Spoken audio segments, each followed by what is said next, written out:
Olá, sejam muito bem-vindos à nossa aula de hoje. Qual será o tema hoje? Hoje a gente vai falar sobre o funcionamento geral do seu negócio. Se você não tem, você tem que pensar em tudo isso que eu vou te dizer. E se você tem também, será que você pensou em tudo isso quando você montou o seu lugar e hoje você está patinando em alguma coisa que não está boa, que não está pronta? Então vamos falar o que é o funcionamento geral e quais são as coisas que a gente não pode deixar de pensar nesse negócio, né? Tem uma colinha aqui para não me deixar esquecer uma coisinha só. Então a primeira coisa que eu vou me perguntar, independente de eu ter ou não, é assim, o que exatamente eu estou administrando, né? E esse entendimento é muito importante. Por quê? Vamos aos porquês. Se a gente for pensar numa loja de roupas, e nós somos formados por uma equipe de um caixa, uma vendedora, um gerente e uma pessoa que trabalha para estacionar os carros dessa loja, um manobrista, vamos considerar assim. Vamos imaginar que um de nós fica doente, né? Então vamos imaginar que a caixa ficou doente. Naquele momento e naquele dia, a substituição vai ser feita por qualquer um de nós, né? Na teoria, o gerente talvez substitua, mas o vendedor pode, além de vender, passar essa compra, pode, talvez não com todos os detalhes, mas fechar aquele caixa, certo? Se o manobrista faltar e o gerente tiver carta, ele pode dirigir para aquele cliente, ele pode orientar que naquele dia aquela pessoa não tem, se a pessoa pode estacionar melhor, porque se chegou de carro sabe dirigir. Enfim, alguém da equipe pode fazer aquilo. Ou, numa hipótese assim muito extraordinária, você pode chamar alguém que você conhece, que tem, né, que saiba dirigir, para naquele momento te cobrir ali. Então, vamos dizer que é um problema sanado. Agora vamos pensar no nosso negócio, que a gente vende serviço. Quando a gente vende serviço, a gente está falando de pessoas. E no caso de salões de beleza, a gente está vendendo uma técnica, né? Com outras coisas juntas, mas a gente está vendendo uma técnica. Então vamos imaginar no seguinte cenário: a cliente chegou e ela só faz unha com a Maria. E a Maria resolveu não ir naquele dia, por algum motivo que não precisa ter explicação, se ela for MEI, mas ela está doente, então vamos pensar. E o cliente está habituado a fazer com a Maria. Então, não adianta se eu sou a gerente, se eu sou a recepcionista, mesmo que eu saiba um pouquinho executar aquele serviço, muitas vezes o cliente não quer que outra pessoa faça, porque no nosso mercado existe uma coisa chamada preferência, né? E uma parte dos clientes só fazem com determinado profissional, porque acertaram aquele serviço, porque fazem melhor, porque o bate-papo é mais gostoso. Então, assim, até numa emergência, o cliente pode fazer naquele dia eventualmente com o outro. Mas, se por acaso essa Maria sai do seu negócio, você tem a tendência, não que vá acontecer, mas existe a tendência de todos os clientes dela irem com ela. Por quê? Se apegam não só à técnica, mas também ao profissional, porque pode ser que existam outros profissionais que façam tão bem quanto a Maria. Mas às vezes o cliente tem uma resistência em descobrir isso, em experimentar novos profissionais. Então, muitas vezes ele se afasta. Então, um primeiro grande entendimento que a gente tem que ter quando a gente está falando de administrar um negócio de venda de serviços é que ele é diferente de um produto que eu ponho na prateleira e que qualquer pessoa vai lá, dobra uma roupa, repõe um item alimentício, se for o caso, embala, cobra, envia. Ele é diferente nesse aspecto. Então, o que é importante? Eu saber lidar com essas pessoas, eu saber lidar com o cliente também de uma forma diferenciada, porque ele está comprando aquela técnica, aquele serviço e aquela pessoa para executar. Ela não está comprando qualquer pessoa para fazer execução. É claro que você pode pensar assim: ah, mas eu sou cliente de um lugar e se uma profissional não está, eu faço com outra. Sim, esse é o melhor dos mundos, que a gente inclusive trabalhe para que o nosso cliente entenda que ele tem que ter opções e fazer com mais de uma pessoa mesmo, seja qualquer serviço for. Mas existem serviços que são muito ligados a uma fidelidade excessiva por algum motivo. Então, por exemplo, se a gente estiver falando de cabelo, você pode eventualmente cortar as pontinhas em qualquer lugar, mas você não vai fazer um corte mais diferentão com qualquer pessoa, você vai fazer com uma pessoa que você conhece. Você não vai mudar a cor do seu cabelo em qualquer lugar, né? Você pode fazer uma escova em qualquer lugar, mas você sempre vai buscar a sua preferência, aquela pessoa que te cativou, que de alguma forma acertou mais que a outra. E o acertar mais tem uma relação com N coisas. Pode ser o dia da pessoa, ela foi aberta, então ela chegou no lugar para receber um serviço bem, então às vezes mais de uma pessoa acertaria. Se ela chega num espaço que ela está muito mal e o profissional tem a percepção de cuidar diferente daquele cliente, ela também se agrada mais. Então, eu diria assim, na prestação de serviço, muitas vezes a gente tem esse julgamento de quem é melhor e quem é pior. E na verdade não é verdade isso, porque às vezes o que eu gosto o outro não gosta. Então a gente tem que também tirar um pouquinho disso, né? Da gente, dessa capacidade de julgamento do que é bom e não é. Cada um sabe para si o que é melhor. A gente não pode determinar que o cliente vai gostar de uma pessoa ou não de outra, e também não dá para ter julgamentos do tipo, ah, mas se ela faz com a Maria, ela vai fazer com a Joana, que a Joana é tão boa quanto. Então, cabe a você, como administrador, como recepcionista, como gerente, conseguir mostrar isso para a pessoa, certo? Porque se fosse uma loja de roupa, talvez ela não tivesse tanto apego ao vendedor. Claro que um vendedor melhor venderia mais, mas você consegue executar ali. A falta da Maria pode trazer uma falta, pode trazer uma perda de faturamento. Então, primeira coisa que a gente tem que imaginar quando a gente está pensando em funcionamento desse negócio, que é importante da gente entender, é exatamente isso. O que eu estou administrando?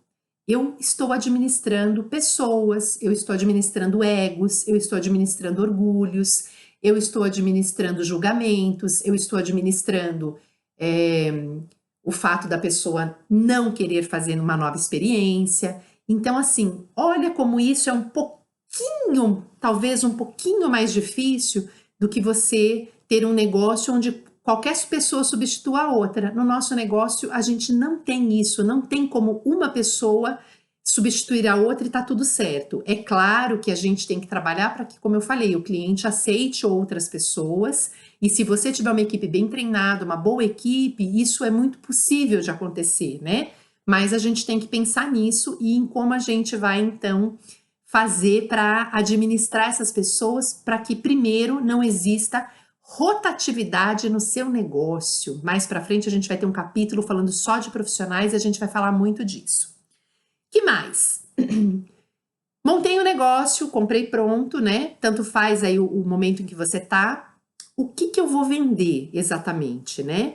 O que tá agregado aos meus serviços, né? Então eu vou vender somente serviços, eu vou vender serviços de beleza, né? Que pode ser o nosso mercado que a gente está falando agora. Não sei se eu estou falando com algum outro tipo de administrador, mas eu estou vendendo então esses serviços. Eu vou incluir algum produto, né, para venda.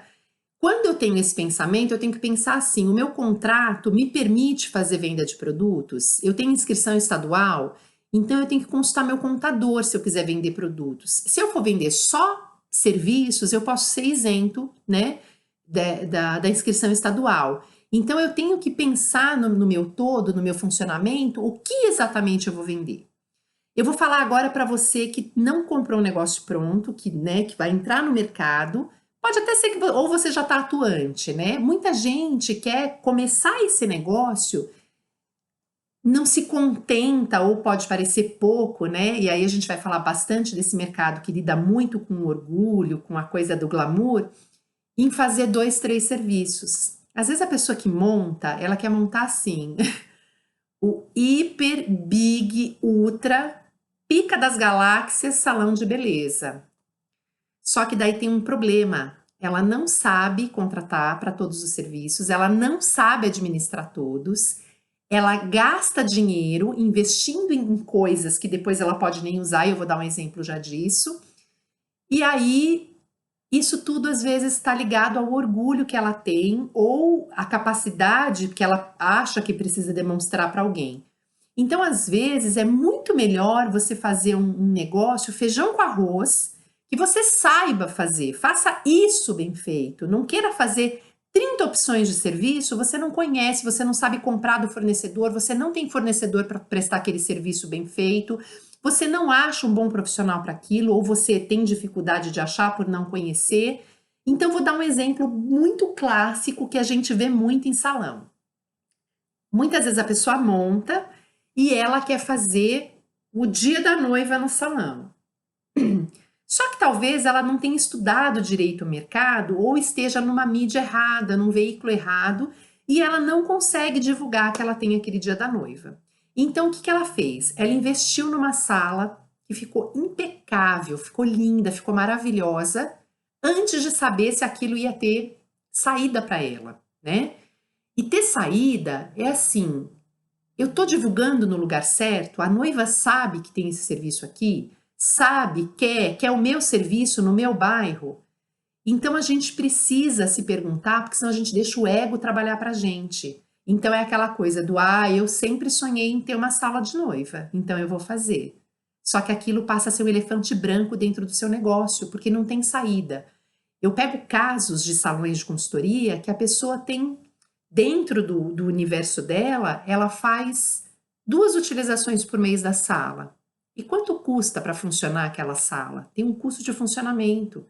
Então, uma coisa é a gente fazer uma coisa que a gente gosta e não depender financeiramente daquilo. Então, se entrar ou não, agora, para um negócio, eu acho um tiro no pé você pensar isso, né? Então, você tem que imaginar isso, o que eu quero vender, como eu vou vender, eu tenho espaço para vender todos esses negócios dentro do meu serviço? Então, é uma coisa que eu acho que você tem que se perguntar aí, ou avaliar no seu negócio o que você já tem, e se você tiver as contas, hoje vale a pena você ter tudo isso que você presta?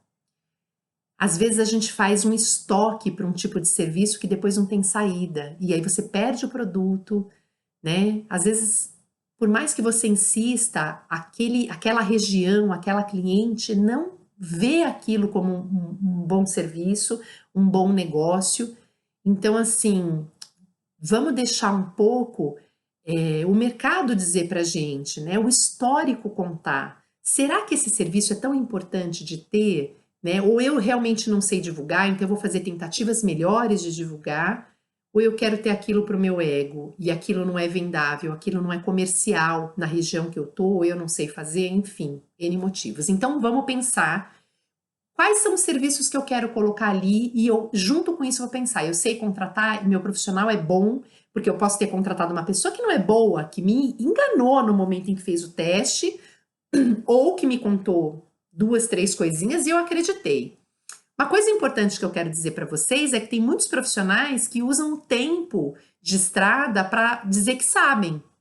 Então, assim, que impressionam, né?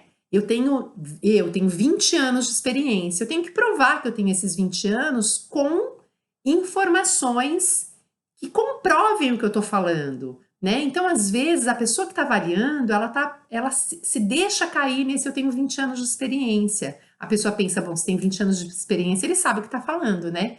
E muitas vezes, esses 20 anos de experiência só traduzem o tempo. A pessoa não evoluiu, não melhorou, não estudou mais. Então, ela até sabe fazer alguma coisa, sabe, mas talvez ela não seja uma das melhores a fazer.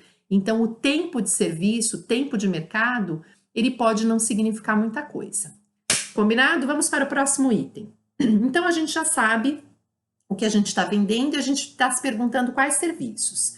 Outra coisa, dentro desses serviços que eu estou disposta a prestar, eu sei quem são os melhores fornecedores, né? Em relação a custo-benefício, eu sei onde achá-los, eu tenho mais de um fornecedor para aquele produto, porque se um fornecedor me deixar na mão, ou por falta de entrega, ou porque o preço dele aumentou, né? Eu faço cotações. Quem são esses fornecedores? É por indicação? Eu vi o serviço? Eles vão até mim demonstrar esse produto? Enfim, o que eu sei desses fornecedores, porque eu vou ter que ver esses números depois no meu balanço mensal, né? Se eu estou comprando bem, se esses produtos além de terem bom preço, tem boa eficácia, então o custo-benefício é bacana, meu cliente não tem reclamado, o meu profissional sabe usar esse produto, né? O que adianta você dar uma Ferrari para quem não sabe dirigir? Agora, pode ser que eu dê um produto razoável, não vou dizer ruim, né? Mas um produto razoável para uma pessoa que dirige muito. Muito. Ela tem um Fusca quebradinho, mas ela dirige tanto que ela consegue evoluir com aquele Fusca. Então, assim, a gente sempre fala que bom profissional sem bom produto não adianta muito, mas é melhor você ter um bom profissional que saiba utilizar qualquer tipo de produto, inclusive os que têm uma capacidade menor de ação, do que você ter um produto espetacular sem ter profissional para operar aquilo. O que mais? Quem é o cliente que vai consumir o meu negócio, meu serviço, né, o que eu vou oferecer? Esse cliente, eu vou classificar ele pelo sexo feminino, masculino, né, agora outros. Eu vou classificar pela idade. Quem é essa pessoa que vem, né, para mim? Quais são as necessidades que eu tenho que suprir dessa pessoa? Eu sei exatamente quem eu posso atender? Eu vou me fixar no mercado de idosos, por exemplo. Quais os conflitos que os serviços que eu presto podem ter para esse público? E vou dar um exemplo muito simples, tá? Porque se a gente fica sem o exemplo, às vezes sem ter o entendimento. Então, eu trabalho com depilação. É igual depilar criança, um adulto e uma senhora ou um senhor? Não, não é igual. Por quê? Porque para a criança e para o senhor, para a senhora, eu tenho um risco maior, né? É igual depilar uma pessoa de pele clara e uma pessoa negra? Não, não é. Por quê? Porque a chance de eu criar uma queimadura numa pessoa negra é muito maior do que numa pessoa branca. Porque na pessoa branca eu vou ver imediatamente, numa pessoa de pele mais escura, não. Então, assim, quando eu decido quem eu vou atender, eu preciso entender quais são os problemas que podem me gerar, quais são os conflitos que podem acontecer ali e mais, se eu tenho preparo para resolver, né? Porque o problema não é ter o problema é a gente ter o problema e não saber resolver o problema, correto? Vamos para a próxima. E aí, assim, vou fazer o meu negócio, né? Vou fazer as regras de funcionamento dele. Vou falar já das regras, antes eu vou falar de outra coisa. Qual é a necessidade desse mercado que a maioria das pessoas não supre? Então, desse mercado, você tem que enxergar assim, né? O que é mais problemático quando eu vou prestar o serviço que eu ouço as pessoas falando? E é aí que a gente, às vezes, tem a grande chance de atuar. Eu não vou contar para vocês como é que eu descobri esse meu grande negócio. Mais para frente eu vou contar, hoje não. Mas eu quero que vocês pensem nisso, né? O que eu posso suprir, ou o que eu sou boa, ou o que o mercado não dá que eu tenho capacidade de dar, e a maior dificuldade é enxergar isso, né? Porque se a gente for pensar de uma maneira geral, falando do mercado de beleza, o que o mercado de beleza oferece?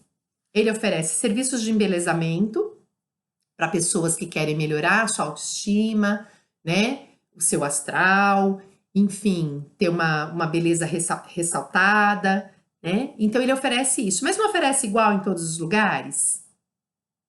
Se você pegar produto e profissional, você vai encontrar em 100% dos lugares que a gente está falando, né? Que diferencial você vai criar? Senão você vai ser igual, você vai ser o salão igual a qualquer outro, né? E não estou dizendo que esse diferencial é uma coisa enorme, gritante, meu Deus, eu sou muito diferente. Não é. Mas às vezes é uma pequena ação, é um pequeno comportamento, é o detalhe.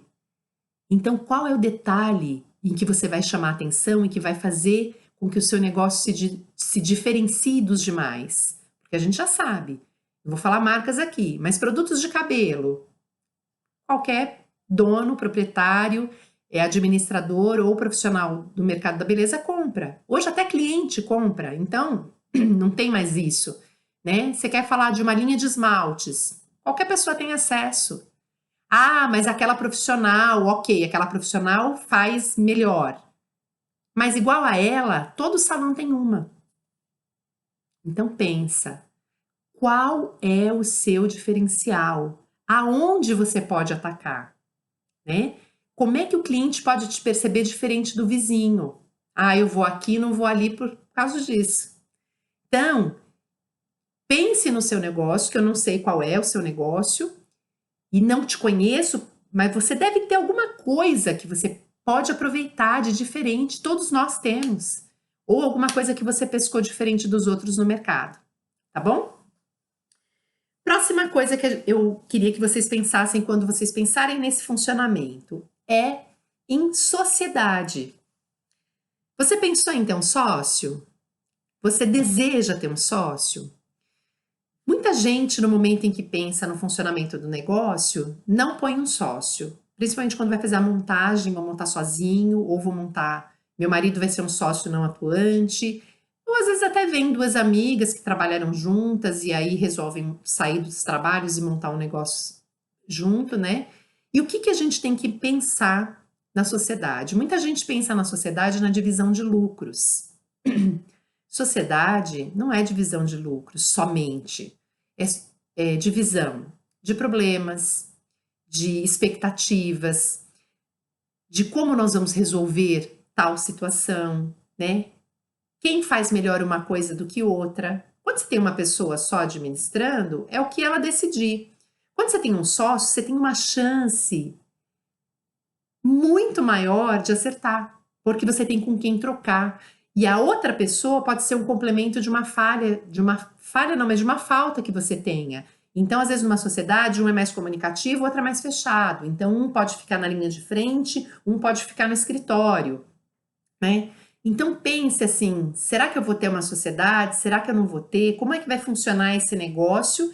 E quem é que vai fazer, né? Porque eu vou vou ter uma equipe que presta o serviço, eu sou um dos prestadores ou não, eu vou ter alguém que administre para mim, eu vou ter alguém na recepção ou eu mesmo vou ficar, quem vai gerar balanço, quem vai pagar conta. Tem muita coisa para pensar aí. Quem que vai executar cada coisa disso? Você tem que pensar numa sociedade, alguém vai fazer uma coisa e outra pessoa vai fazer outra. Ou vamos dividir tudo igualmente, todo mundo vai saber fazer tudo. Tem certo e errado? Não tem. O mais importante é você e seu sócio, se você tiver, se adequarem a isso, ao que é melhor para a sociedade, aonde que vocês faturam mais. Olha, se eu sou melhor nisso, deixa que eu fico na linha de frente, você vai fazer uma outra coisa, né? E sociedade é importante que exista uma transparência, né? É aquela pessoa que você tem que poder dizer tudo sem causar melindre nenhum. Se você tem uma sociedade onde você não pode falar nada que a pessoa se retrai, ou se amanhã não está tudo bem, se isso foi levado, né, para casa, então alguma coisa não foi combinada legal nessa sociedade. E a sociedade tem que ser combinado tudo isso, tá bom? Quais serão as regras efetivas do funcionamento? Isso envolve o quê? Você montou um negócio, né? Ou vai montar, ou está nele, né, efetivamente. Que horários eu vou funcionar? Eu vou abrir que horas, eu vou fechar que horas? Com quantas pessoas eu vou trabalhar durante a semana? Em semanas de carnaval, em feriados, eu vou estender o meu horário ou fazer uma abertura mais cedo, né? Eu vou nos feriados fazer ponte? Em algum feriado efetivo eu vou ficar fechado? Como que eu vou fazer a manutenção do meu espaço para definir a regra de funcionamento? Ele vai ser feito num começo de ano, onde na minha regra está determinado que sempre nos primeiros dias do ano eu fecho? Eu tenho que ir pensando. É claro que no negócio a gente não tem todas as respostas num único momento, mas aqui é importante que você reflita e corrija o que você já tem, né? Por exemplo, lugares que trabalham de acordo com o movimento. Então, costuma acontecer muito assim com uma regra de funcionamento mal definida. Eu vou abrir às 9 horas da manhã, né? E vou fechar às 19. Aí, num determinado momento, tem uma cliente que pede para ser atendida às 20. E você abre uma exceção que não há problema nenhum. Só que daqui a pouco, um dia você sai às 8, outro dia você sai às 8h30, outro dia você sai às 7h30, aí um dia chove, você fecha às 6. Aí depois um dia alguém pede para chegar a atender mais cedo às 7 da manhã, você vai e abre. Depois você, por causa de uma cliente, você faz todo mundo chegar às 7 horas da manhã. Então veja que você não tem uma regra de como você vai funcionar o seu negócio. E por que é importante que você tenha essa regra? Porque o cliente, se você der muitas exceções, você trabalha das 8 da manhã até as 22, todos os dias, até a hora que ele pedir que você o atenda às 23. E aí depois você, que não fez uma regra, não tem uma disciplina, reclama que você passa o dia inteiro sem fazer nada. Não é isso? Tô lendo seus pensamentos? Daniela, como você consegue fazer isso? Ler a nossa mente? Porque você se vendeu, porque você não tem regras. Você quer agradar todo mundo. Num negócio, a gente não agrada todo mundo. A gente descobre como a gente faz, como a gente quer fazer, e a gente faz a regra. Pode haver uma exceção? Claro que pode. Todo negócio tem exceções. Agora, o que não podem é as exceções virarem regra, porque senão você vai fazer isso, você vai trabalhar nas pontas, no horário de almoço, né? Então eu digo assim que o salão ele trabalha em 3 períodos. Ele trabalha cedinho, na hora do almoço e no final do dia. E aí passa 2 grandes meios períodos ali, até antes do almoço e até antes do final do dia, as pessoas sem fazer nada. E a pessoa sai da casa dela para trabalhar. Aí, se ela perder a hora e não chegar de manhã, ela não vai atender nada, só vai atender na hora do almoço, que é onde você tem o seu pico. Depois ela vai ter que não atender nada o dia inteiro e ficar com você até as 9 da noite, porque uma pessoa linda quis marcar às 9 da noite e você aceitou. Então, pensa se a sua regra está correta. Pensa se é desse jeito que é o melhor fazer, tá bom? Tem uma coisa que se chama que a gente tem que educar e a gente educa pela regra. E educar pela regra é não abrir muitas exceções. Educar pela regra é dizer funcionamos assim e estarmos dispostos a perder quem não quer entrar nessa regra. Quem não quer entrar na regra do meu negócio tem que procurar um outro salão, porque eu tenho um horário de abertura e um horário de fechamento. Depois disso eu não atendo mais. Então, se a gente não tiver essa decisão, a gente vai acontecer isso. Passa o dia inteiro sem fazer nada. Aí, quando chega aquele cliente que você abriu exceção de atender às 8 da noite, você ainda atende de mau humor, de cara feia, ou você ou o profissional que trabalha para você, de mau humor, de cara feia, achando ruim uma coisa que você aceita, que você faz errado, tá bom? Vou dizer errado não, né? Porque não existe certo ou errado, cada um faz como quer. Mas depois você reclama que, poxa, a pessoa abusa de você. E não é a gente que permite esse abuso ou não, a gente que decide se a gente quer ser abusado ou não, tá bom? Vamos ver o que mais. Outra coisa, né? Qual vai ser a minha tabela de preços com a região que eu trabalho com o cliente, né? Quando a pessoa vai abrir, ou ela já tá, ela muitas vezes ela pegou essa tabela da região. Uma dica importante que eu acho é que a região às vezes determina o preço sim, né? Porque determinados bairros conseguem atender num valor maior ou não, porque a capacidade financeira daquela região tem uma capacidade financeira maior ou não. Então, uma das coisas é você fazer uma pesquisa no seu mercado e ver quanto que se atende. Agora, se você tem um diferencial, se você tem alguma coisa a mais, você pode cobrar um pouquinho a mais? Claro, e deve, se você tem esse diferencial. Mas você tem que entender que não basta só você saber quanto o outro cobra, né? Porque se você for fazer uma pesquisa e quiser usar o preço menor para você entrar nesse mercado, você pode estar agindo hiper errado, porque você pode ter uma coisa muito bacana de diferencial. É claro que essa coisa muito bacana, quem tem que perceber é o seu cliente, não você. Você pode saber que você tem, mas ele que tem que perceber e valorizar isso. Então, você precisa entender um pouco como é que você constrói esse preço, né? Se você vai vai colocar mão de obra, uma das formas é você colocar a mão de obra, o custo do material, o seu custo de funcionamento. Só que isso também não é mais uma verdade absoluta, porque se a gente fosse pensar com essa mentalidade, a gente pensaria que todos os carros, eles poderiam custar mais ou menos a mesma coisa. Por que que eles não custam se eles têm a mesma capacidade de nos levar de ir e vir? Porque eles têm o status envolvido, eles têm os diferenciais que estão envolvidos neles. Então, a gente não pode pensar também na prestação de serviço que esse custo, essa conta, ela tem que ser exata e pronto, né? Então, a gente tem que pensar o que que eu estou oferecendo de diferente, de novo, de melhor para esse cliente, para que eu possa, então, cobrar mais que a minha média do mercado, do meu mercado local, que é uma média que eu acredito sim que a gente tem que seguir, porque é a capacidade financeira daquela região que a gente está. Outra coisa importante no seu funcionamento é como é que você vai se comunicar com o seu cliente? Você já decidiu?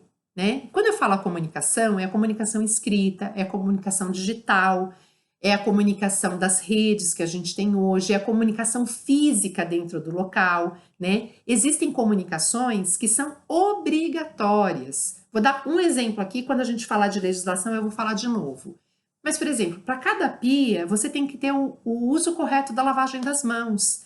Essa é uma comunicação física, né, escrita, obrigatória.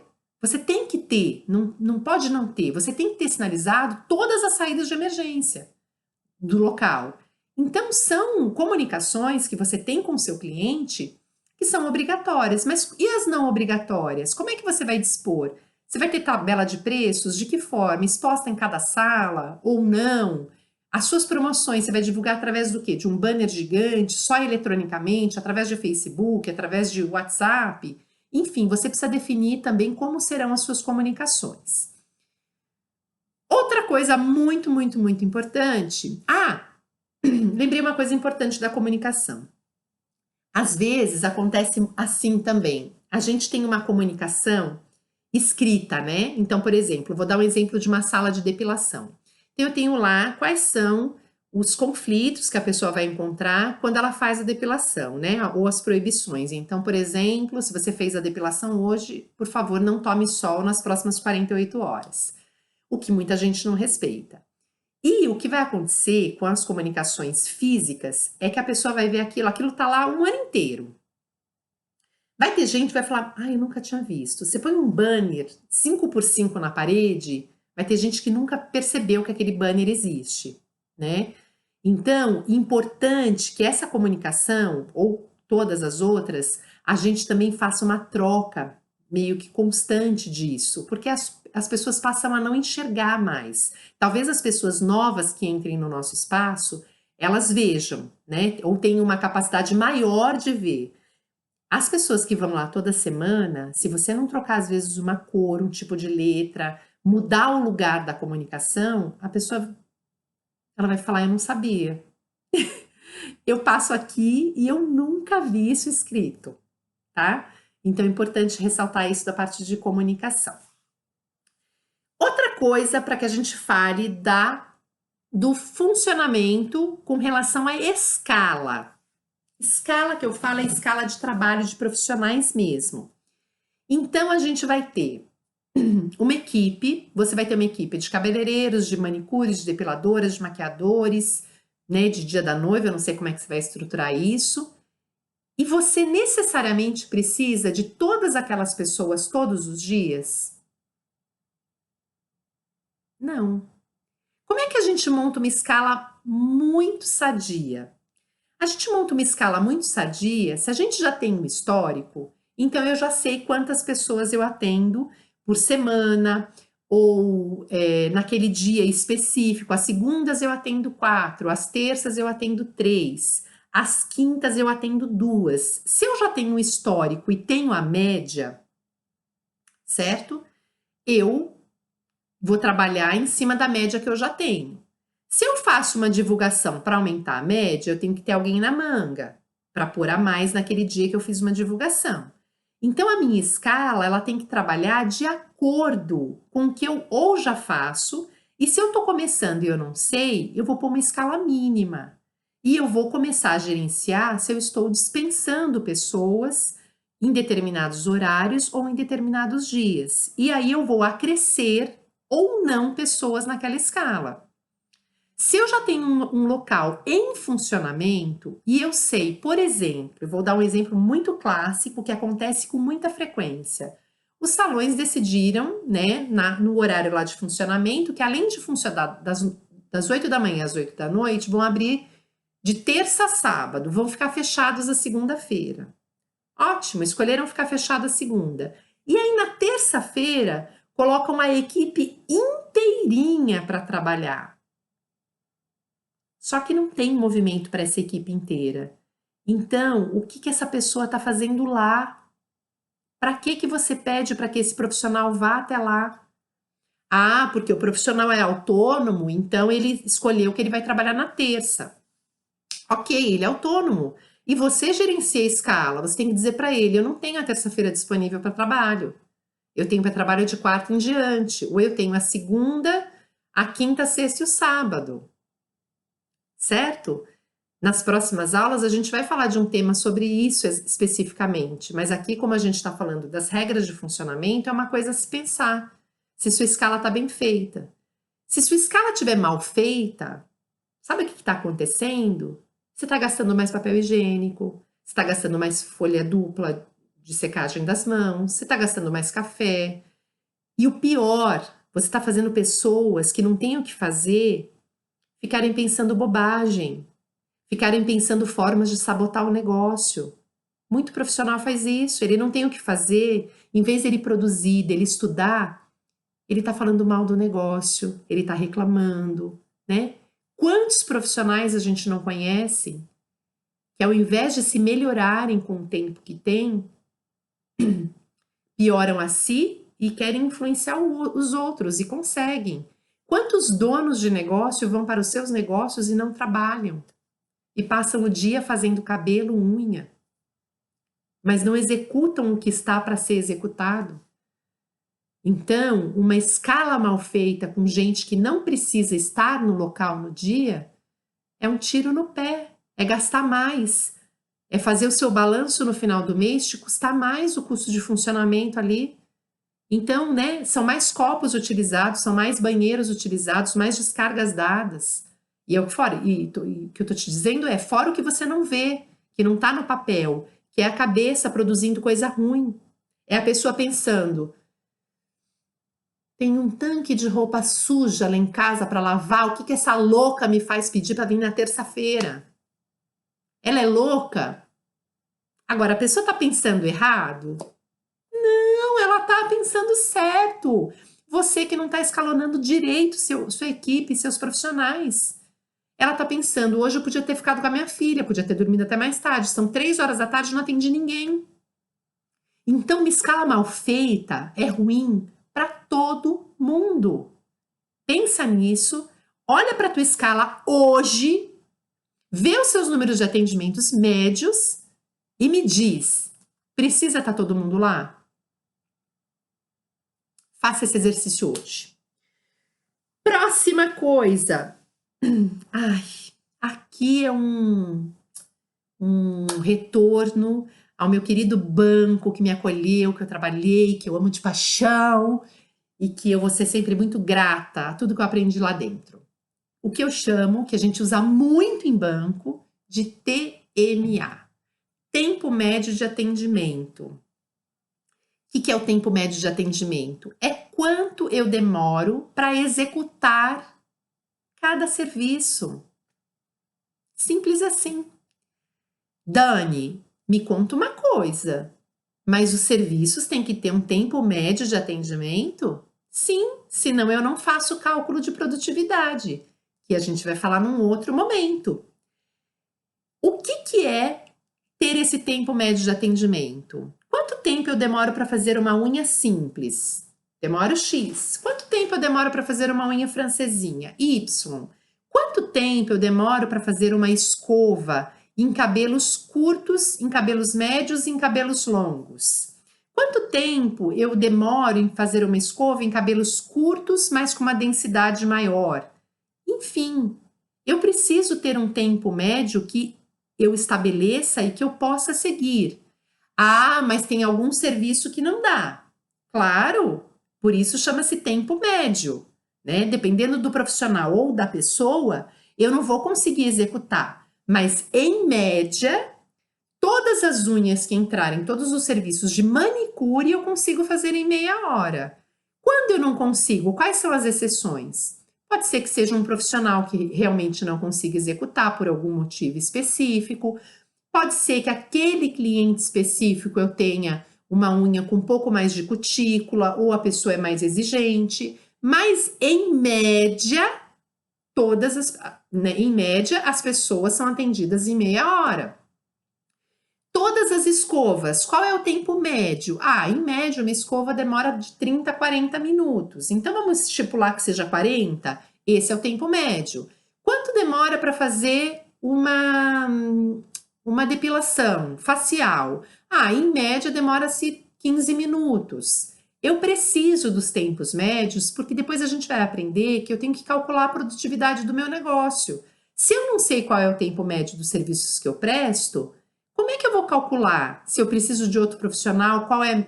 Quanto que eu consigo produzir máximo naquele salão, né? Sem precisar mudar de imóvel, sem precisar contratar mais profissionais com a equipe que eu tenho hoje, né? Às vezes eu quero atingir um faturamento e dependendo da minha produção, eu nunca vou atingir.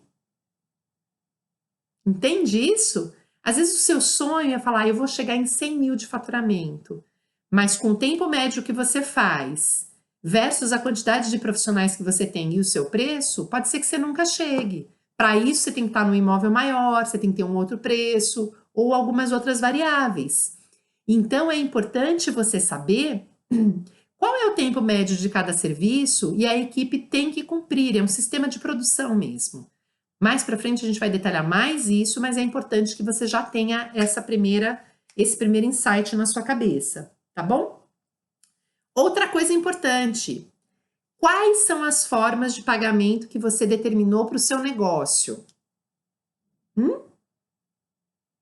Você vai receber tudo em dinheiro, tudo em cheque, tudo em cartão de débito e crédito, pode tudo. Se for cheque, que hoje não é muito utilizado, mas vamos imaginar que você ainda aceita, tem que fazer alguma prévia consulta, não precisa, é só de pessoas que já foram lá. Quais são as regras para isso, né? Para que a sua recepção possa, então, agir dessa forma.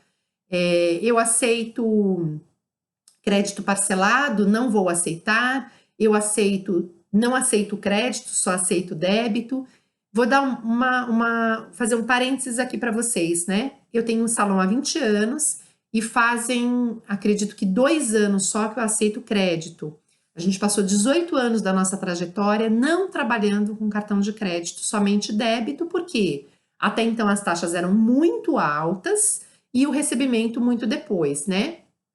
Então, eu nunca perdi movimento por isso. Isso não era um empecilho para o meu negócio. Então, é um mito também a pessoa achar, quando abre, que eu tenho que ter todas as opções para o cliente. Não, eu não tenho que ter todas as opções para o cliente. Eu posso ter todas as opções para o cliente desde que eu faça contas.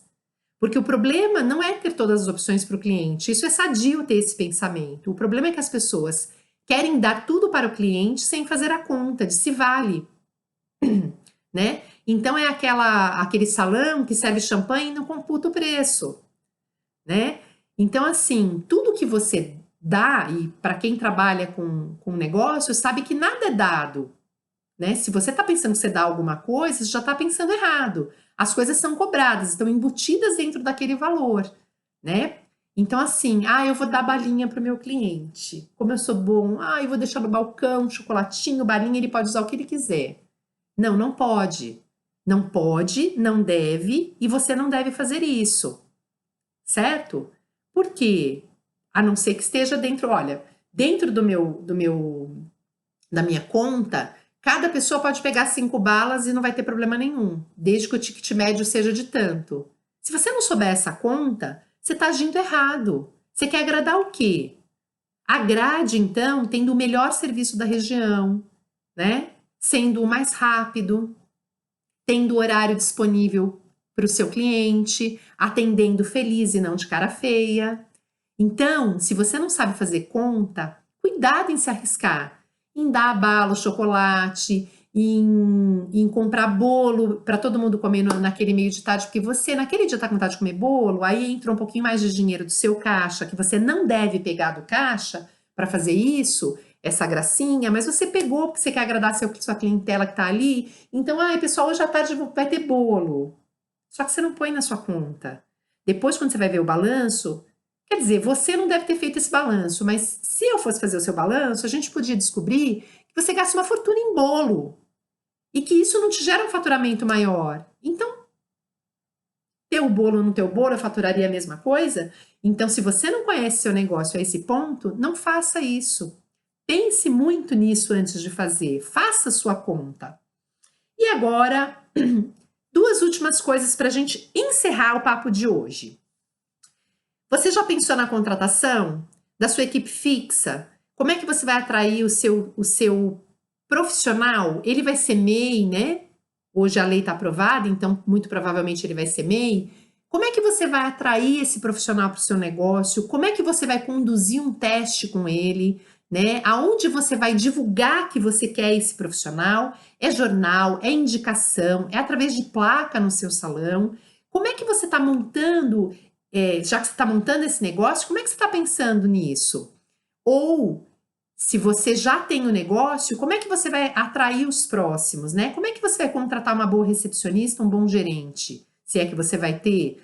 Você precisa de alguém para manobrar carro? Não precisa? Quem é a pessoa que vai fazer a limpeza e organização do espaço para você? Como é que essa pessoa chega?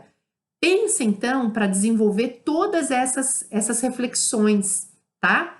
E a outra, vamos dizer, última, não sei se seria a última, mas eu vou encerrar com ela, você vai se utilizar de serviços terceirizados, né? Vai mandar lavar toalha fora, deixa eu ver o que mais que eu lembro de terceirizados.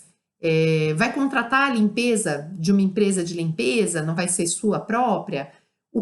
Qual é a dica para serviços terceirizados que a gente precisa tomar cuidado? Todo serviço terceirizado que você contrata, você tem uma responsabilidade subsidiária. Responsabilidade o quê? Subsidiária. O que é isso, Dani? Isso é o seguinte: se acontecer qualquer coisa com a empresa que você contratou e essa empresa não recolher os impostos ou não fizer algum pagamento, você fica responsável por isso quando você contrata o serviço terceirizado. Então, tenha cuidado na terceirização, por exemplo, a terceirização de limpeza. A da lavagem de toalhas é terceirizado, mas é um serviço que você compra. Mas a de limpeza, se essa empresa não pagar os profissionais, né, a faxineira, a pessoa que te serviu, o guarda, enfim, você fica responsável. Por isso que no momento do contrato, né, de terceirização desse serviço, você não pode esquecer de pedir que se apresentem os comprovantes de pagamento mês a mês para você. E é uma saída importante. Tem dúvidas? Não sabe como fazer a terceirização? Fale com o seu advogado. Tenha um bom contador, né? Não faça as coisas só da cabeça. Pesquise, procure. Uma coisa, como última dica que eu vou dizer, precisamos estudar. Precisamos e devemos. Queremos entrar no mercado, estamos no mercado e queremos crescer, mas se a gente não tiver um comportamento de querer mais ou fazer mais, seremos iguais a todos, tá bom? Então, eu espero que vocês tenham gostado do dia de hoje, que tenham aproveitado bastante as dicas das regras de funcionamento, o funcionamento geral do nosso negócio. Talvez tenham mais outras pequenas coisas, mas a gente vai destrinchar nos próximos momentos, nas próximas conversas. E a gente se vê em muito breve. Até!